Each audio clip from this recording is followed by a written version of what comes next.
Okay, hi everybody, welcome back. Okay, it's been about almost a week that I've seen posted anything. Okay, something happened recently, almost about a week ago. On the 7th of July, I got a call from a friend of mine.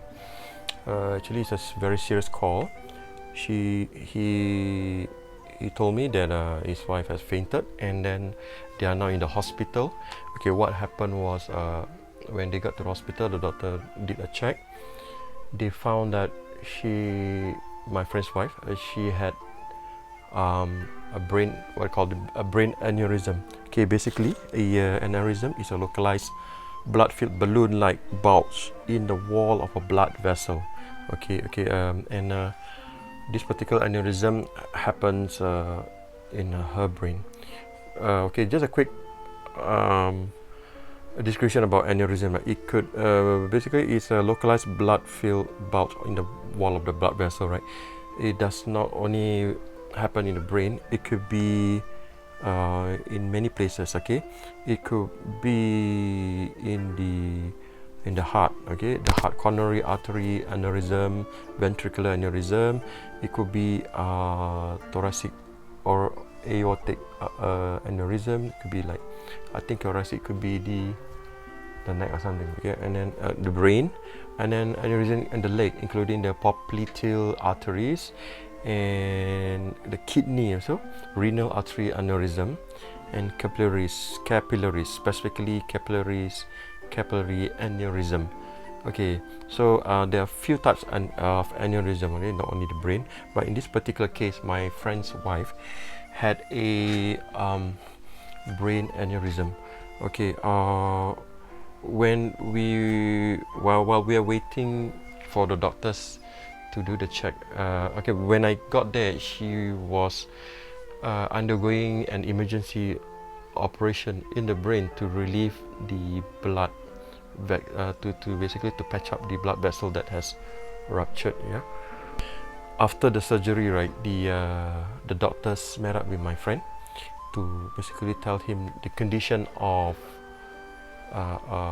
his wife. Okay, the diagnosis that they had for my friend was actually was horrifying. It was a shock to everybody. The doctor gave my friend's wife 30% chance to live, and if she lived at all, she would never be the same, because her brain may be affected very badly. So upon hearing the unexpected news, the whole family just broke down. My friend cried. His 4 kids, 4 young kids, cried, and I was at a loss. I was like, I don't know what to do. I don't know how to react, and yeah. So we were all like shocked. We were all was shocked and was like, we just froze. His family, my friend's family members, started to crying, and then when his children saw people crying, they started crying because they knew what is happening to their mother. I just froze. When my friend came over me and hugged me, and when he said in that very defeated voice that his wife has only 30% to live, I find that I was at a loss of word. Yeah. So my friend's wife actually was transferred to another hospital. It's the National University Hospital. Okay, whereby they have a specialist there on brain surgery and brain aneurysm. So that's what my friend did.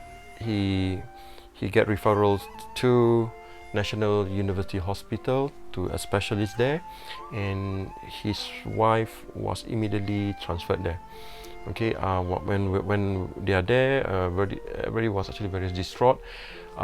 The specialist there had a quick look at the diagnostic that was given from the first hospital, and they did concur that it doesn't look good, but they cannot assume anything until they did their own diagnosis, and check and scan and all that.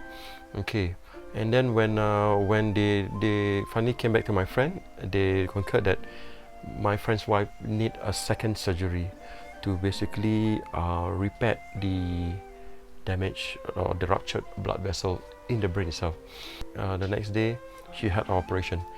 Okay, make the long story short, it was a success.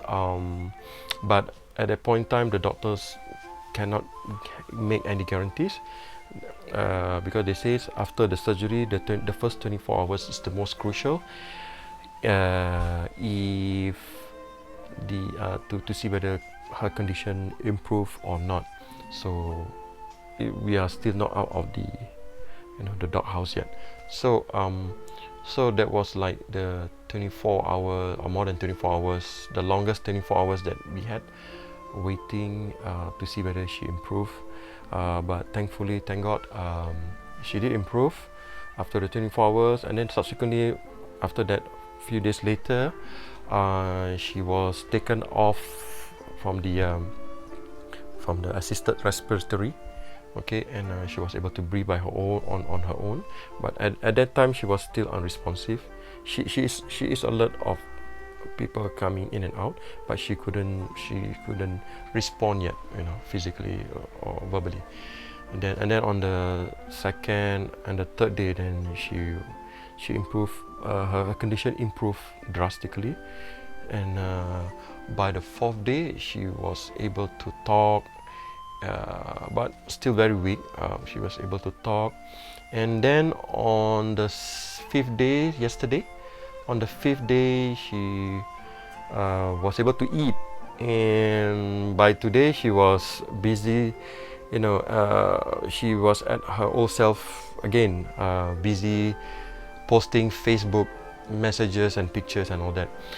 The moral of the story is, to everybody out there, when you feel you have a very severe headache, when you feel this headache is not normal, things like headache, vomiting, please go to the hospital.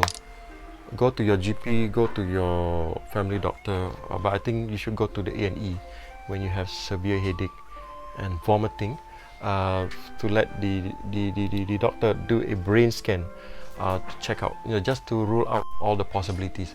If it's nothing, that's fine. But if there's something, if the doctors can catch it early, the doctor can actually treat you earlier. Don't wait until it is too late. I guess my friend's wife condition, thankfully, thank God, it was a close call, because anything to the blood vessel in the brain rupturing, I think is not a small matter. So please get it checked out. When you feel something's wrong, do not hesitate, do not delay, do not put it off. Please go to the hospital. Okay, and that's all that I have to say for today. Please, my wish to you all is be well, be safe, be healthy.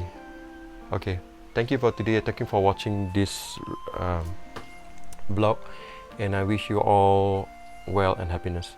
Thank you, and bye.